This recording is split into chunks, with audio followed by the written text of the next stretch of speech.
राम राम। कच्छप अवतार की कथा। जब दुर्वासु जी के शाप से इंद्र सहित तीनों लोग श्री रहित हो गए, तब इंद्रादि ब्रह्मा जी की शरण में गए। ब्रह्मा जी सबको लेकर अच्युत भगवान के धाम को गए और उनकी स्तुति की। भगवान ने उनको युक्ति बनाई कि दैत्यों और दानवों के साथ संधि करके मिलजुल कर क्षीर सिंधु को मथने का उपाय करो।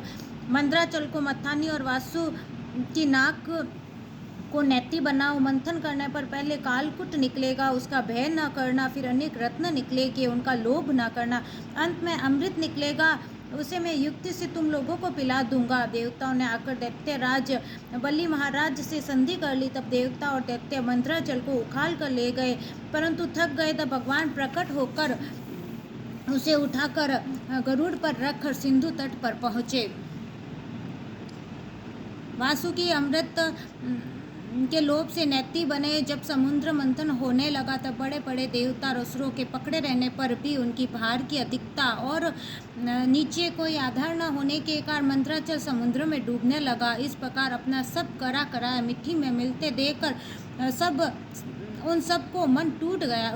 उसी समय भगवान ने ये देखकर कि सब विघ्न राज गणेश जी की करतूत है, उन्होंने हंसकर कहा, सब कार्यों के प्रारंभ में गणेश जी की पूजा करनी चाहिए।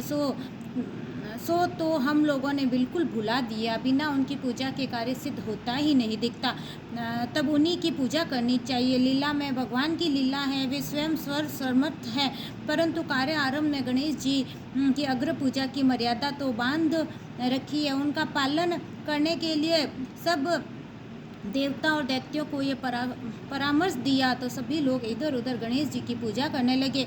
इधर भगवान ने तुरंत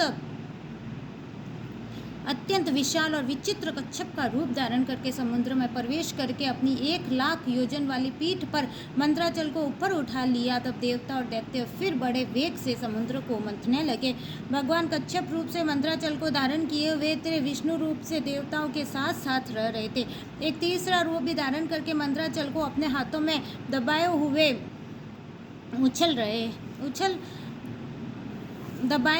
कहीं उछल ना जाए। मथते मथते बहुत देर हो गई, परंतु अमृत ना निकला। तब भगवान ने सहस्त्र बाहु होकर स्वयं ही दोनों ओर से मथना आरंभ किया।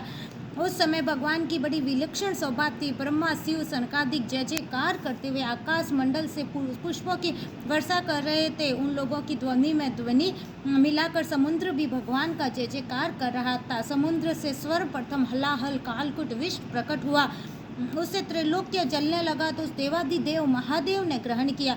फिर और भी रत्न निकले, उसमें से कामधेनु को ऋषियों ने स्वीकार किया। ऊंचे श्रोवा नामक अति सुंदर विशिष्ट अश्व को दैत्यों ने लिया। बाद में ऐरावत नामक महान हाथी निकला, उन देवताओं के राजा इंद्र को मिला। कौस्तुभ मणि के प्रति सभी लालायित थे, उन्हें भगवान ने अपने कंठ में धारण कर लिया। कल्प वृक्ष बिना किसी की अपेक्षा किए स्वर्ग में चला गया। अप्सरा भी स्वेच्छा से स्वर्ग को ही प्रस्थान कर गई। भगवती लक्ष्मी ने अपनी और से उदासीन रहने वाले भी सर्वगुण संपन्न भगवान विष्णु को वरण किया। वारुणी देवी को दैत्यों ने बड़े चाव से लिया, धनुष तो किसी ने उठा ही नहीं। तब भगवान विष्णु ने उसे धारण किया। चंद्रमा तो अनंत आकाश विचरने के लिए दिया गया। दिव्य संघ को भगवान ने स्वीकार किया। अंत में अमृत कलश हाथ में लिए हुए प्रकट हुई धन्वंतरी जी महाराज। दैत्यों ने उसे अमृत कलश छीन लिया।